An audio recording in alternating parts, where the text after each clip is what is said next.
Hello everyone, I'm Andrew Can from TubeBuddy, and you're listening to the 360 Entrepreneur Podcast with Jan Ilunga. This is episode 217, and this one is all about YouTube SEO and things you can do to have your videos rank higher. Here we go. Welcome to the 360 Entrepreneur Podcast, the show for entrepreneurs and small business owners who dream big and want to do bigger. Join some of the world's top entrepreneurs, internet marketers, and best-selling authors as they share their inspiring stories, their struggles, and give actionable tips that will help you build, grow, and promote your online business. Here's your host, Yanni Lunga. Hello there and welcome to an episode of the 360 Entrepreneur Podcast that is all about optimizing your videos. We covered video in the past. We talked about live video with James Wassam. We talked about video, how to look good on camera, over a year ago with Ole Gillen. More recently, we talked about video marketing with Simon Payne of ConvertPlayer. But today, our focus isn't so much on the creation side of things, rather the optimization. So if you have videos and you wish to have those videos rank higher on YouTube, which is the number one video platform in the world and the second largest search engine, then you're definitely in the right place. Joining us today is Andrew Can from a company called TubeBuddy, and they focus exactly on YouTube SEO. And Andrew has some great tips to share with you and I. The show notes page for today's episode can be found over at yannilunga.com/episode 217. All right, grab your pen and paper or open your digital notepad. It's time to get started. Here's the interview with Andrew Can from TubeBuddy.com. In today's episode, we are joined by somebody who's doing quite many things for the video world. He's a director, traveler, and certified YouTube video creator. He's the video production Superman for TubeBuddy, a platform and browser extension that helps you optimize your videos so that they reach more people, which means more exposure for your business. I'm so excited to welcome on the show Andrew Can. Andrew, how's it going? It's going very well. Thank you so much for having me. I really appreciate being here. The feeling is definitely mutual, and I've been talking actually about TubeBuddy for quite a while now. I've mentioned it I have a Facebook group called Podcast Growth Mastermind, and it's podcasting focused, but I did a series of videos on content optimization a while ago now. And in a couple of those, I actually mentioned TubeBuddy because I came across TubeBuddy through the AppSumo deal, I believe, that they had some months ago. And I was blown away what you, Andrew, and the rest of the TubeBuddy team do. And I was like, yeah, this is something that I have to share. And I talk about it on my website. I talk about it in some of my email courses. So first of all, thank you for what you do, Andrew.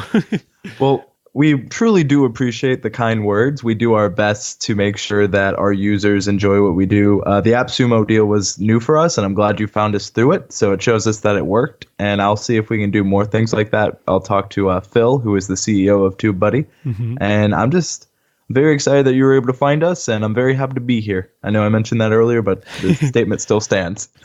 Yeah, no, this is definitely going to be a fun interview, but also useful because I know you have some advice. And what I think is so crazy, Andrew, personally about TubeBuddy is that I really like what I see from the tool. And I think I'm using maybe like 10-20% tops to what TubeBuddy has to offer, which blows my mind. So the first question, I think, is in order here, in case there is somebody joining us who has no idea what the heck we are talking about, could you take a second to put TubeBuddy on the map as well as yourself? So can you tell us a little bit more about what TubeBuddy is and can do, and then also about yourself?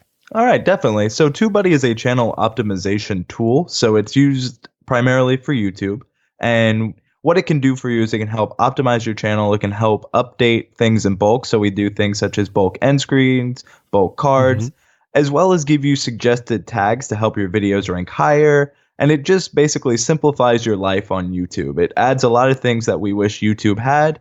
And we kind of joke, we do what YouTube should. I love it. And I mean, you said it, TubeBuddy helps with the optimization side of things. So there are some things, or it helps us speed up certain processes. As you said, bulk uploading. It helps us do some tag research and things like that. So you said it does what YouTube should. And what about you, Andrew? How did you become so involved with video? Well, I've always had an interest in video, and that stems from when I was very young. And TubeBuddy actually found me from an old YouTube network I used to work for. We had a deal with TubeBuddy at the time, and I helped the CEO, Phil, who is now my boss. I helped him understand what we do there, and he saw my video production work, and he liked what he saw. And one day, I had left my previous job. He saw that I was looking for work, and we messaged back and forth. And over a year later, and almost 100,000 subscribers on the channel, we are here.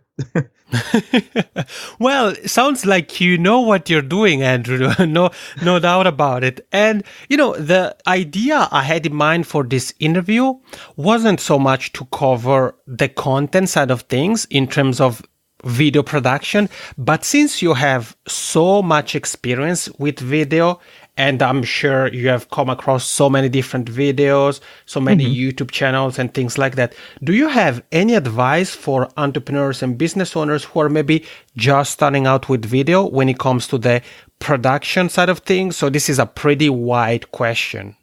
Yeah, definitely. So a lot of people and a lot of entrepreneurs, when they start YouTube, they don't really have a general focus. And I will take this from one of the streamers we feature on TubeBuddy named Brian G. Johnson.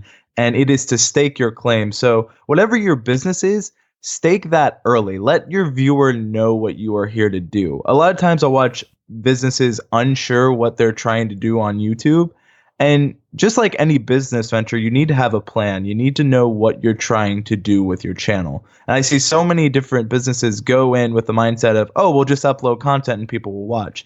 You need to plan everything from your thumbnails, your video title, your video description, your tags. And with TubeBuddy, it can give you suggestions and can help you with that. So that's kind of something you should definitely think of when you start YouTube, because a lot of people just don't. That's actually, I think it's a very good point you touched upon. Also because what you talked about, and correct me if I'm wrong, Andrew, but doesn't have to do pretty much anything with the video production side of things, which is great because it means that even if one is about to shoot their first video, they can still get exposure if they focus on certain steps that TubeBuddy can also help with. Am I correct? Correct. And video production is important. I'm not trying to say that it's not, Right. but it doesn't matter how good the production is if the content itself isn't engaging. There's a reason it's called YouTube. People use it compared to other mediums because they want that you connection, that one-on-one.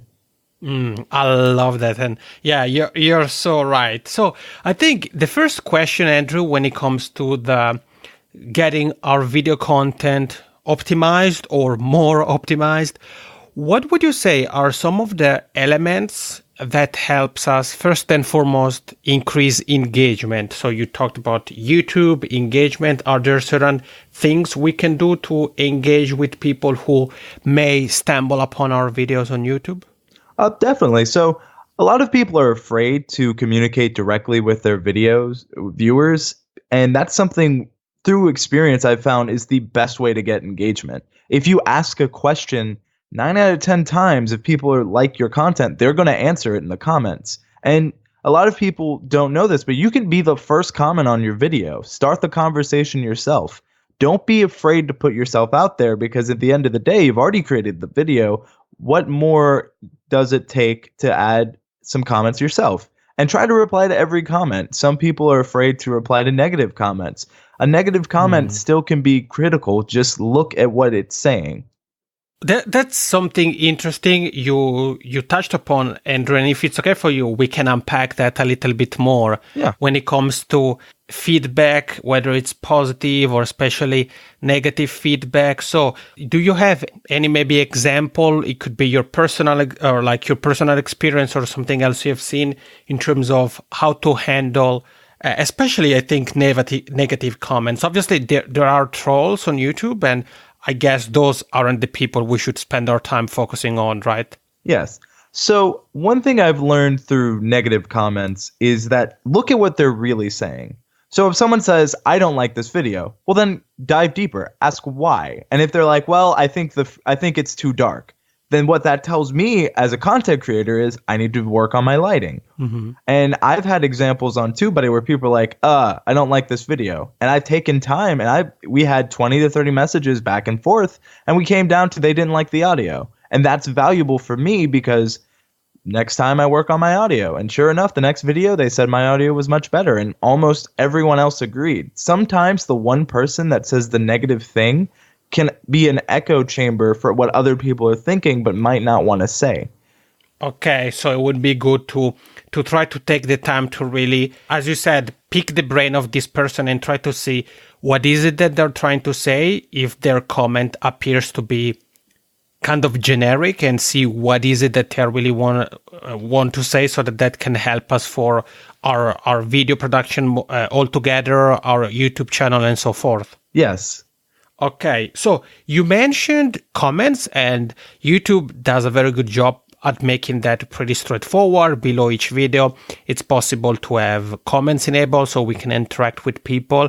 Are there some other ways that we can boost engagement with people who end up checking our videos or YouTube channel? Oh, definitely. YouTube itself has cards, end screens, as well as just social media. A lot of new businesses are afraid to share their videos on social media, and we are in a social age. So not using that is really a detriment if you're not, because one, cross-promoting a video on multiple platforms is just a good idea in general. And let's say you're doing a video series on, let's say you do carpeting. So come up with a hashtag relevant to your business. People don't like hashtags, but what they do is they're metadata, which can be searched, and you can look back how many people were actually interacting with that hashtag. Was it successful for me to try using hashtag marketing? And it lets you as a business owner see what works and what doesn't. And that a lot of people are afraid to try at the start, but here's the thing. If you stake your claim at the beginning, say what you're going to do, then follow through, as a viewer, it lets me know, okay, one, they're determined to try this. And that's the thing. Don't be afraid to experiment and try. Because so many people, especially when trying to be a business, forgets that it's okay to try new ventures. Andrew, amen to that. That's something that I really preach as well, that experimental gospel, because sometimes we may come across a specific, strategy or anything like that really moves the needle, and we may do so by accident. And, the way we know if something is working is really by trying it. Maybe we can hear somebody doing something and getting incredible results, and we could follow the exact blueprint and not get the same results. And that's because their business may be completely different from ours, or their YouTube channel, or whatever. So I like the fact that you mentioned cross promotion. And again, YouTube makes that very easy for us to do. Below each video, we can share that on pretty much all the major social media. And then there is also the aspect of, you said, metadata, hashtags, and things like that. So when it comes to metadata, can you take a moment, Andrew, to explain kind of the role those play within the YouTube ecosystem? So it's not only important to record a video and upload it, but there is metadata that we have to keep into consideration. So what is that?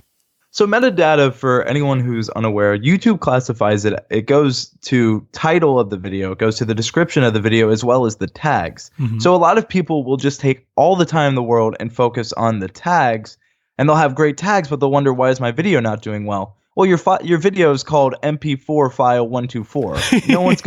No one's searching that. But if we're, like I said, I guess I'll use carpentry as this. How to install carpeting. That's something a lot of people will search for. That's something that's specific. It's in your niche. And as a business, that gives people an idea. Okay, I need to know how to install carpeting. Boom, it's right there. The title was clear. If you match your tags to that, you can add things like how to install carpeting. And one thing with metadata, it's very important to note, be specific. A lot of times on YouTube, people will tag one words like carpeting. That's too generic. The difference between carpeting and how to install carpeting is one is just a blanket term where one is a specific search. You need to be tagging and writing descriptions and titles how you search. Because if I'm looking to install carpeting, that would be the example I gave. That video will help me get to what I'm looking for. And as a business, it will help you get the viewers you're looking for as well. That's a very good point you touched upon, Andrew. And I think that what we should try to do, and I'm curious to hear your thoughts on this, is when it comes to the tags, which are basically the keywords for YouTube, try to think about how we go about searching for something on YouTube. Like you say, we usually don't look for don't search for the word per se, like carpeting or, podcasting or video, but we look at things like getting started with carpeting or how to promote a podcast, how to record a video and things like that, right? Yes. And I always say tag as you search because so many people don't do that. And I'm like, if you are looking for something, what would you type into YouTube? And they're like, oh, I would look at blank. And I'm like, then why are you not putting that in your own videos? Because if you're doing it, wouldn't others? Yeah, exactly. I like that motto that you just shared, and it's very easy to go about it. And I know that with TubeBuddy, for example, the metadata is very easy. It's a very easy thing to kind of not to lose track of, and also the tag section. It's very easy. We can even do an analysis of competitors, see what tags they're using, and things like that. And if we stay on the tags for a second, Andrew, what would you say is a good practice? Meaning, is there the risk of quote unquote tag stuffing our videos? Is there the risk, like, is it possible to have too many tags? Should we be careful, or should we try to cover kind of as many ground as possible? So use as many tags as possible, obviously relevant tags. YouTube doesn't have anything against tag stuffing. If they did, they wouldn't allow us 500. What I would recommend is stay away from broad tags or unrelated tags. Broad tags being, for example, you do a podcast. If you just type in podcast, that's not going to get too much traction. Right. But if you do something such as the 360 Entrepreneurial Podcast, that's going to get more search terms comparatively because that's specific, that's what you do, and that's more relevant. So there's I also should say, as of now, because YouTube can change at any moment, right, there is nothing to say that there's anything different with tag stuffing. There's no research at this moment that shows that there's anything bad. In fact, I found personally, to the contrary, I put usually around 400 to 500. I usually go to like 490 to 500 tags, which is the limit YouTube gives, and I get more results for it. You just need to be specific in your tagging. And with TubeBuddy especially, we have tag tools that can help you find ways and new tags that you might not have thought of. I've used so many of the suggested tags from TubeBuddy that have just, their tags, I'm like, well, that was something I should have thought of myself. And then I added it, and sure enough, got more views. Okay, I think now it's a good time to talk about the tag features of TubeBuddy. So I know the Tag Explorer, which basically allows us to see the tags people are using on their videos, and then it also allows us to do basically a tag research. And you mentioned suggested tags. So can you talk about that feature a little bit more, Andrew? Yes. So the way suggested tags works, without going obviously too much into detail, is that what YouTube and what TubeBuddy does is it uses YouTube's API to see how people are getting to your videos, and it can give you exact search terms. So what it will do is it'll recommend the search terms that people are already getting there. I get a question a lot, should I add the title of my video in my tags? Absolutely. Why wouldn't you? Wouldn't you want people to get to your video by typing in exactly what you put into your title? Right. And if you put it as a tag, that's exactly what they're going to come up as. So people are afraid to tag things that seem obvious, but I think an obvious descriptive tag is better than just podcasts or carpeting, as we mentioned earlier. So with Tag Explorer and Tag Suggestions, it uses YouTube's API to help you see how people are already getting your content, as well as other tags that might be similar. So for example, if you're doing a video series on how to start a podcast, it might give you a tag such as how to start a podcast in 2017. That is a relevant tag if you're starting that video series this year. So that's something you might have went, oh, that's pretty simple and clear, but I didn't think about that. Yeah, exactly. Sometimes, as you said, there are some tags that are really appropriate and perfect for our video, but somehow we just don't think about them. And I'll make sure to add in the show notes page the links to everything we're talking about. So TubeBuddy, I'll link to your YouTube channel as well, your Twitter, and I'm also gonna look to the link to the Facebook video, or the video I originally posted in the Facebook group Podcast Growth Mastermind, because there I talked about exactly this feature we touched upon, the Tag Explorer, so that people can see it and have a better idea. But yeah, I think that's a powerful feature. Is there something you want to add on tags, the Tag Explorer feature, Andrew?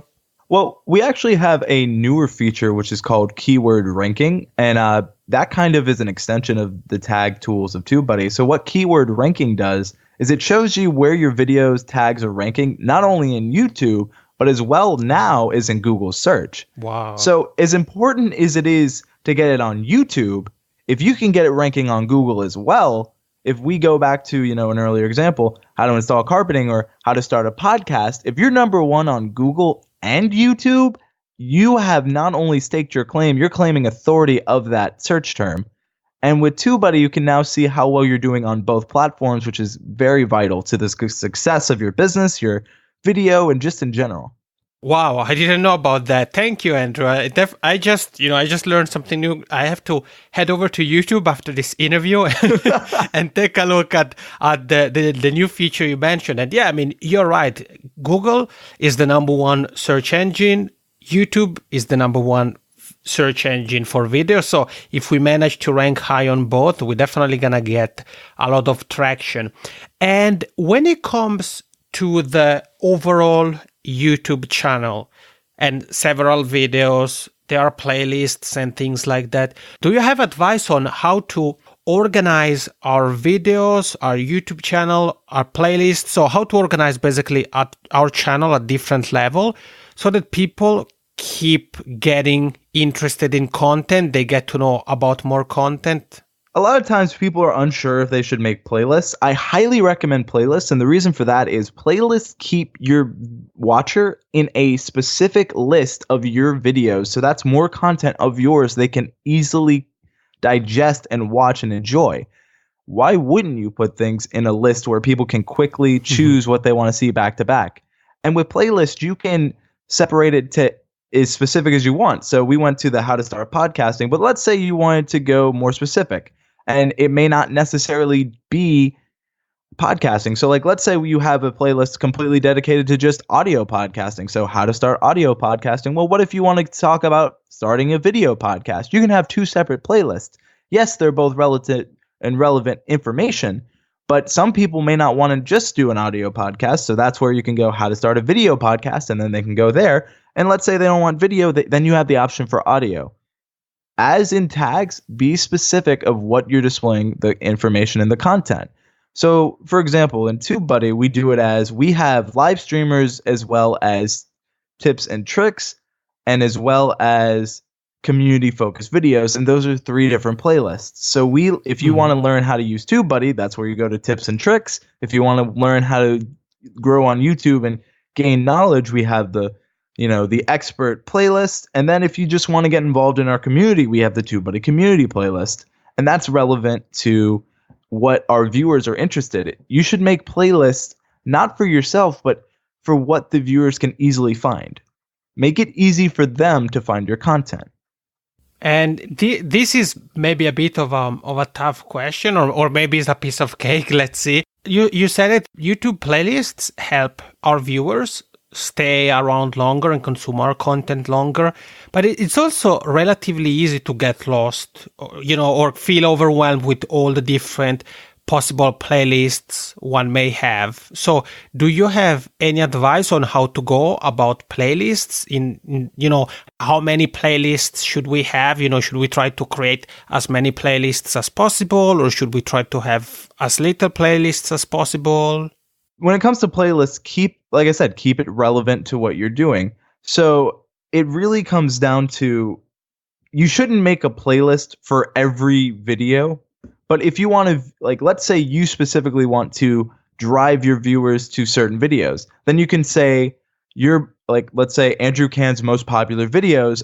That lets people know these, or I could put my best videos, so they know that this is what I deem as my best quality. So if I'm a viewer and I want to know what does he think is his best work, then right there, it's clear, it's named, and they can see for themselves.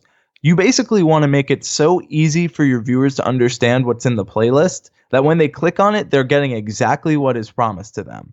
Because we've all clicked on a playlist or a video where it says one thing and it's completely different. Yeah, yeah, that's true. And there's plenty of videos that use clickbait titles, or even the thumbnails or the playlists themselves, as you said. And actually, maybe speaking of thumbnails, I should maybe ask you a question related to thumbnails, Andrew. All right.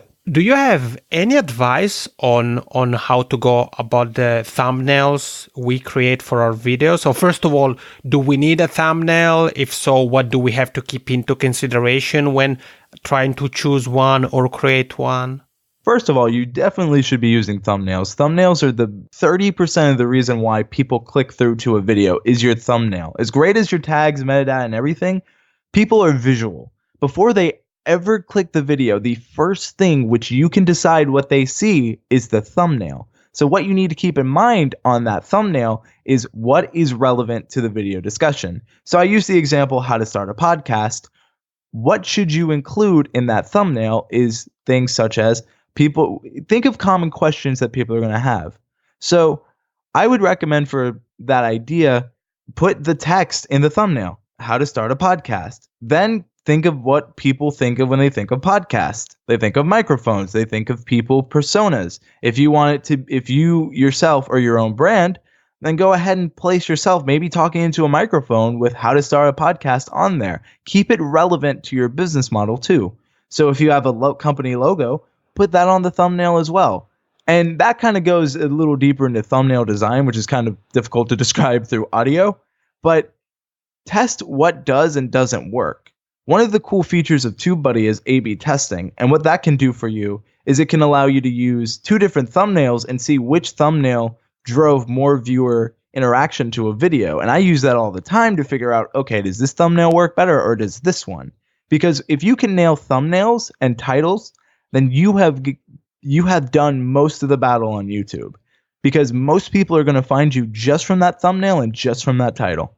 Yeah, that's true. I mean, again, I think what you just shared with us, Andrew, I think it is enough to think about how we go about consuming video content on YouTube. So it's usually videos and thumbnails that capture our eyes. And when it comes to creating the thumbnail by yourself, if you're here with Andrew and I, and you aren't that much of a designer or anything like that, there are free tools you can use. A tool like Canva, for example, can really help you with that. And you said it well, Andrew. It's quite difficult to talk about something as visual as thumbnail through audio. But one question I have for you that maybe we can address, even though we are using audio only, is what advice do you have for the thumbnail in terms of, is it good to use, let's say, a frame from the video, an image from the video, or would it be better to maybe take a frame from the video, but then add some, let's say, artistic elements or things like that? So, for example, with a tool like Canva, PicMonkey, or something like that. Well, this is what I'll say on that. It depends the video type you're doing completely. So if you are doing something like a tutorial, then a frame from the video and then editing it to be better. A thumbnail is basically your ad for the video. Think of it like that. When people see it, they need to go, I want to watch this. I want to click on this. So if it is just a still from the video, that's not doing enough for you. It just is not. Now, comparatively, if you have a still from the video and you edited some things in it, so I said how to start a podcast, let's say you put that text above, we see you talking on your mic in the video and you're smiling, you just caught that perfect frame. That looks way more compelling as a viewer for me to click on than just a still image. Nice. So you heard it. Some advice from Andrew Ken on how to go about the thumbnail. And again, as I said, in the show notes, I'm going to link to everything we are covering, including TubeBuddy, obviously, as well as Andrew's YouTube channel. You find it at youtube.com/Andrew K. So that's ANDREWK. So you can take a look at the content Andrew creates, number one. And number two, you can also study his channel as well as TubeBuddy and try to see some of the things Andrew is doing that maybe you could do for your own channel.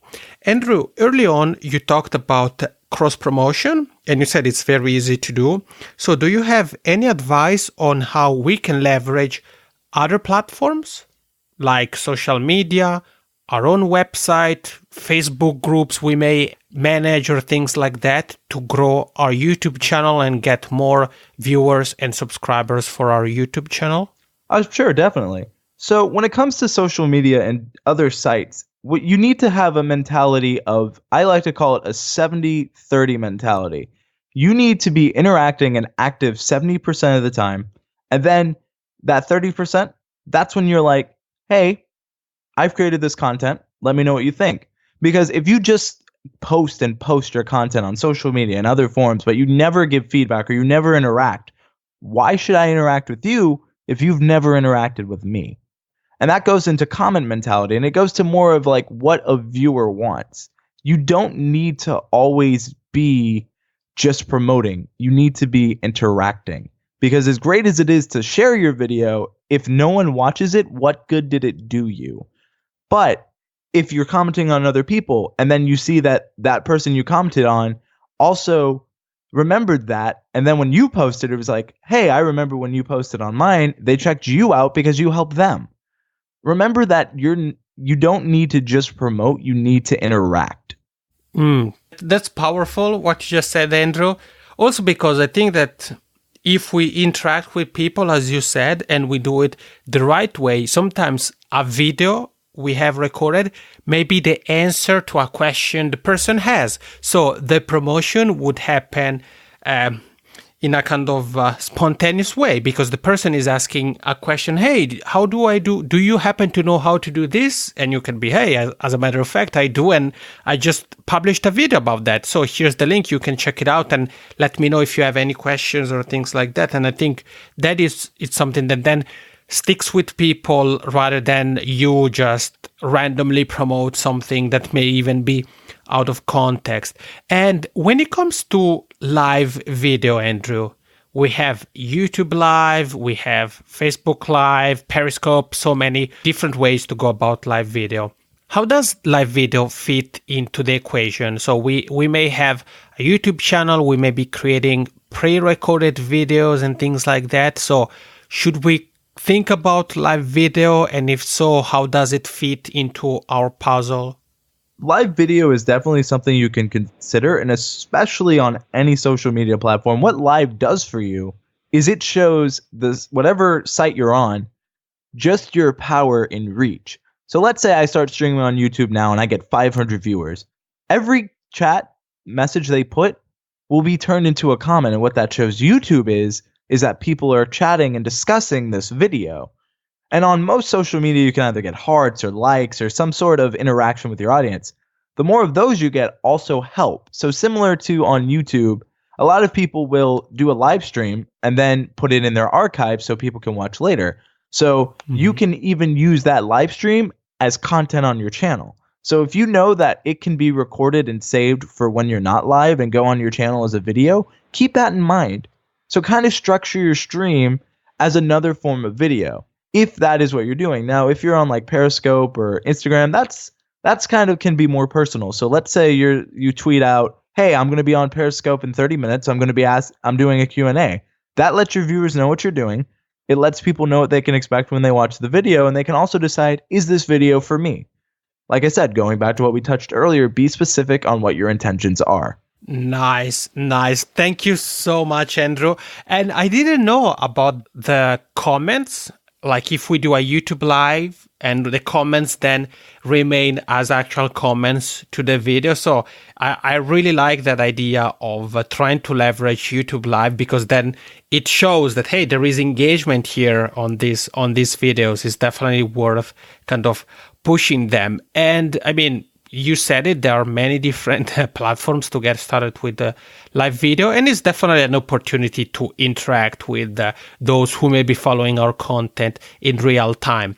When it comes to expanding the reach of our videos, Andrew, we've talked about some of the things to do, like thumbnails, metadata, and how that can help in terms of discoverability and making our videos more findable on YouTube. We touched upon playlists and things like that.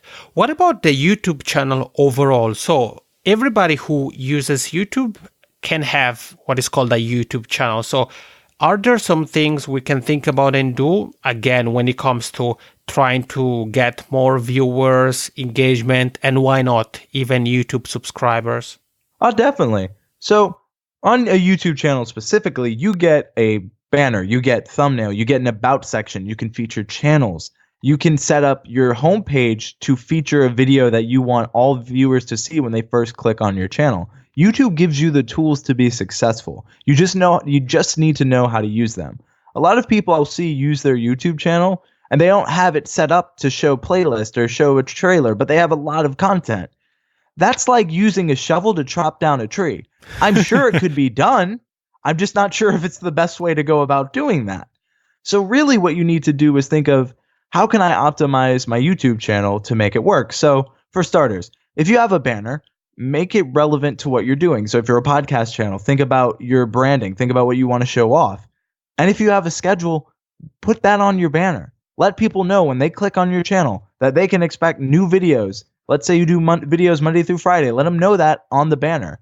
Let it, like I said, make it easy for them to understand what you're about and let your intentions be known. So many people don't do that, and then they wonder why no one comes back or why no one is watching. I have no idea when you post. How am I supposed to know when I should be here? I'm so guilty of that, Andrew. I think that after this interview with you, I have to take some rust off of my YouTube channel.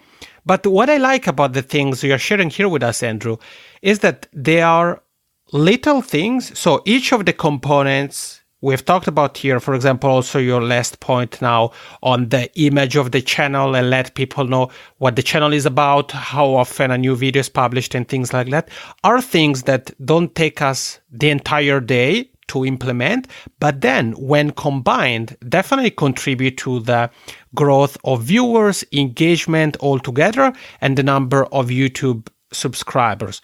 I know that with podcasting, for example, leveraging or repurposing your audio content into other mediums, like written content, for example, can go a long way. Mm-hmm. Is that something that you think, Andrew, can be done with video? And if so, do you have any advice on how to go about repurposing our video content? Definitely. So let's say you have a catalog of over 50 podcasts, right? And they're all video podcasts. Well, as a viewer, that's a pretty daunting task to look at 50 different podcasts at once.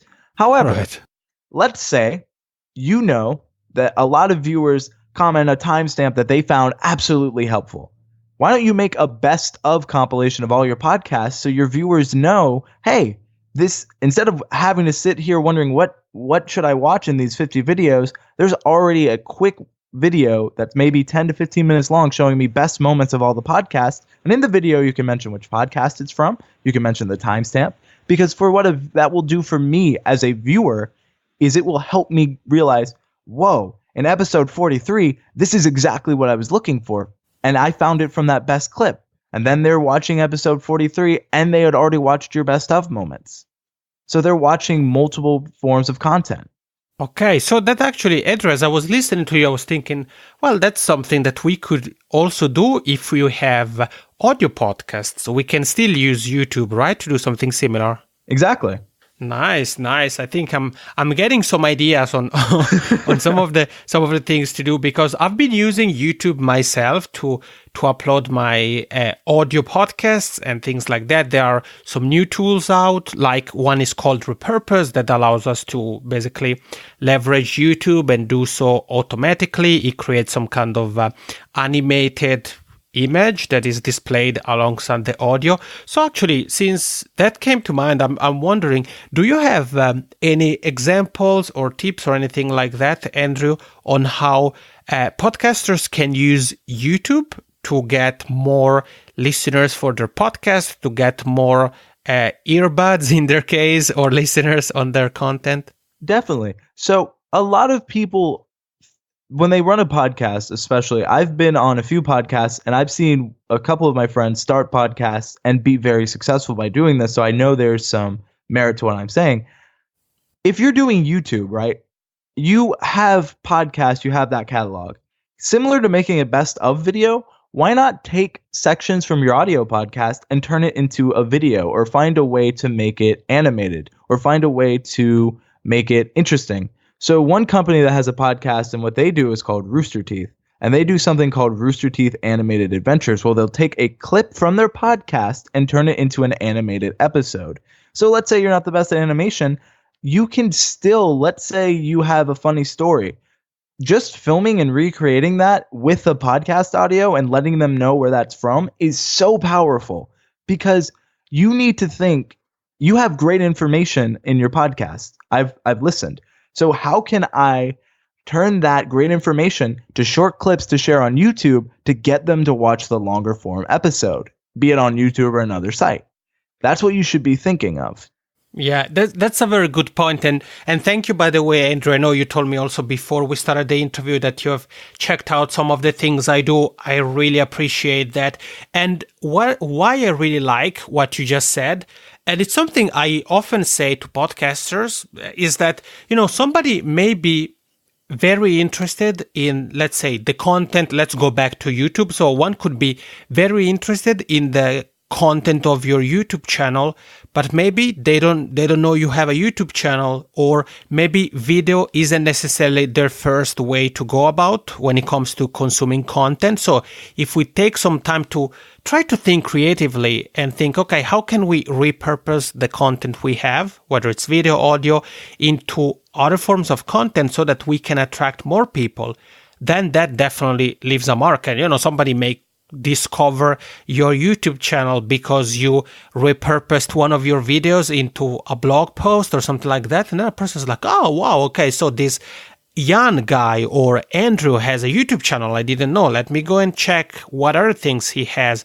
on it. And that definitely leaves a mark. We've covered quite some ground, Andrew, and I said that you have the YouTube channel. There is TubeBuddy, the TubeBuddy YouTube channel as well. And I know you guys also have a podcast, the TubeBuddy Express. So, being a podcaster, and since we have been talking about videos, I have to ask you to take a second and tell everybody a little bit more about the podcast. What can we expect by tuning in to the TubeBuddy Express podcast? Well, the TubeBuddy Express podcast is hosted by our very own Dusty Porter. Dusty can be found on our live stream. And essentially what we cover is YouTube news and YouTube tips that a lot of people don't think about. So I've been on the podcast. Our CEO, Phil, has been on the podcast. We've had a lot of huge YouTube experts on it. And what we cover is things you may not be thinking about that can help you grow and increase your channel. Or just things like how to do taxes as a YouTuber, how to file as an LLC. And we just teach you more business and content creation things for YouTube. We try to do everything we can to make it useful for our users. We think, what do we want to hear in a podcast? And then we try to create what we want to hear. Nice. Thank you so much. So I'll make sure to link to that as well. And I have to ask you, Andrew, to tell us a little bit more about the TubeBuddy YouTube channel, because I know you have quite the array of content there. You also have some live streams. So can you tell us a little bit more about what's on the TubeBuddy YouTube channel? Definitely. So we have the TubeBuddy's Tips and Tricks series, which is the main series I head, which is where I teach you how to use each and every one of our TubeBuddy tools. So if there's a tool you don't understand, I guarantee there's a video for it. My job is to make sure any question you have about a tool, I answer in that video, and I make it enjoyable and not too long, because we've all watched a tutorial where it's like 8 hours and all we need is one thing. Right. So my job there is to make sure the tutorial is useful. But then we have the community videos, which is where I take a look at our community and I interact with them. So for example, our most recent video we did, we're doing a 100,000 subscriber giveaway. We're giving away $6,800 worth of prizes to our subscribers, because without them, we wouldn't be where we are. Our subscribers are our user base, they're our community. And interacting and keeping them engaged, keeping them interested, helping them the way they help us is vital for our success. And because of the content I was able to create with just the tips and tricks, the community, that garnered the attention to a lot of other YouTubers who also use our product. So the CEO, Phil, and myself and the rest of the TubeBuddy team, we're all interested in doing live streams. And then a few of the bigger YouTube channels saw the work we were doing, saw the audience was there, which gained them interest, because not only can we promote them on our channel, they can promote themselves. So it's a mutual benefactoring thing. So with that, we give them the ability to promote their channel and grow their audience, as well as our audience gets top level information from these experts. So everyone wins, and it's a great fun time for all. Our community gets to learn. We get more content and they get more exposure. It's as simple as that. Well, you heard it. Andrew just said it. Everybody wins with the TubeBuddy YouTube channel. And if you want to be a winner, head over to the show notes page and you're going to find a link to everything Andrew, Ken, and I have talked about in this episode, including the link to the TubeBuddy YouTube channel. And Andrew, you mentioned, I know you guys have a giveaway. Unfortunately, by the time this episode is published, the giveaway will be long gone. But I think we can still talk about the giveaway, because I noticed that you have announced it in a video. Mm-hmm. So when it comes to video and business, do you have any advice on how we can use video strategically to generate leads or even maybe increase sales? So yeah, definitely. If you're doing anything when it's sales related or generating leads, think of it this way. How can you interact to a community? How can I show them that I care about them just as they care about me and my business? Mm-hmm. So if you are a podcast and you want more viewers, then maybe try, I know there's a lot of paid podcasts. Maybe you do a month where you give it away for free. You give your entire podcast catalog for that month for free. So they get, let's say you do an episode every week. That's 4 episodes they get for free.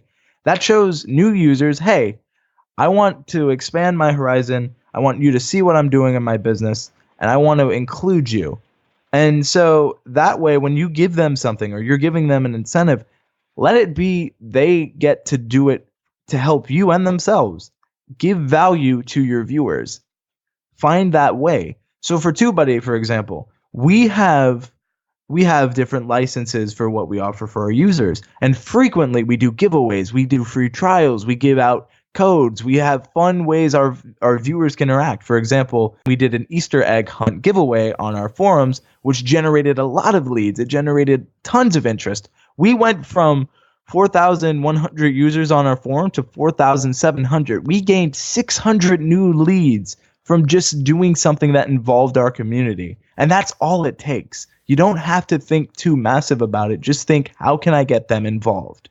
I think, Andrew, thank you for sharing that. And I think what you are sharing here is really coming full circle, because early on you told us about the importance of experimenting and try different things out. And you mentioned the giveaway and now the Easter thing. So it really sounds that it is possible to leverage not only our video content, our YouTube channel, but also our community, and do things so that our community get engaged, get involved, and those things then help us by giving us new leads, increase sales, so we end up with more customers.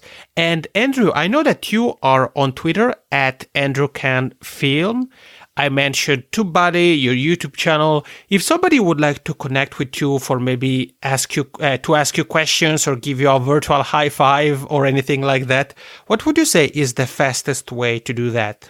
Definitely Twitter. I get the notification right to my phone, so that's the simplest way, but I understand that that's not necessarily the best way to have a long form piece of content. So for longer form content, I would recommend you check over on my YouTube channel. I actually am the 3% that reads their YouTube messages, so I definitely interact with people there. So that's youtube.com/Andrew K, as you mentioned. So yeah, that's definitely where I'm at.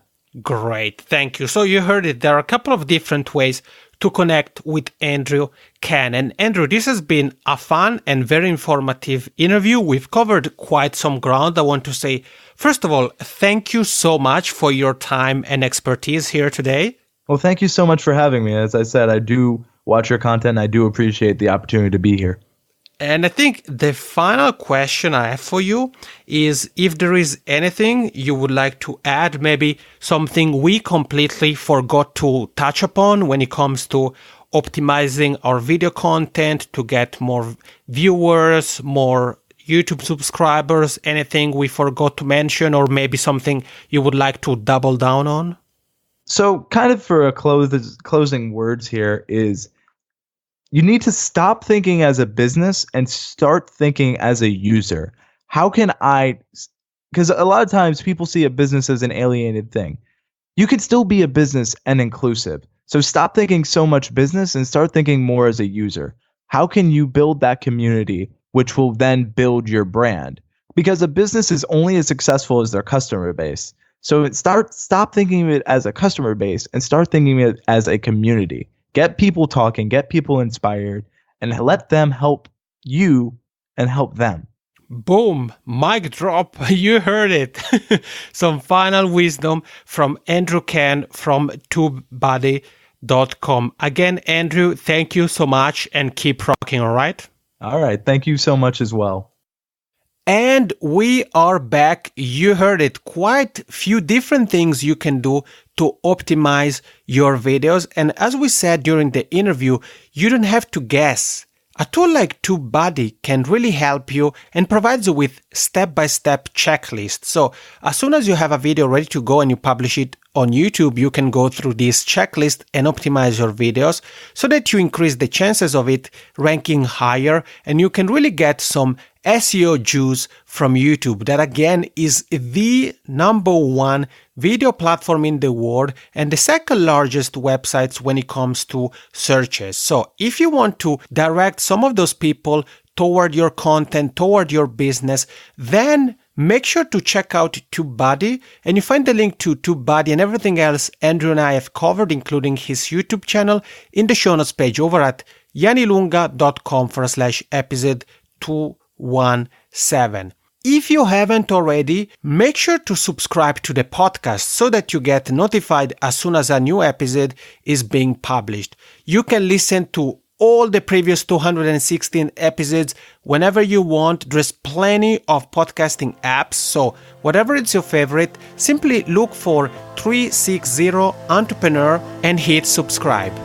Thank you for listening to the 360 Entrepreneur Podcast. For more tips and tools, head over to www.janilunga.com.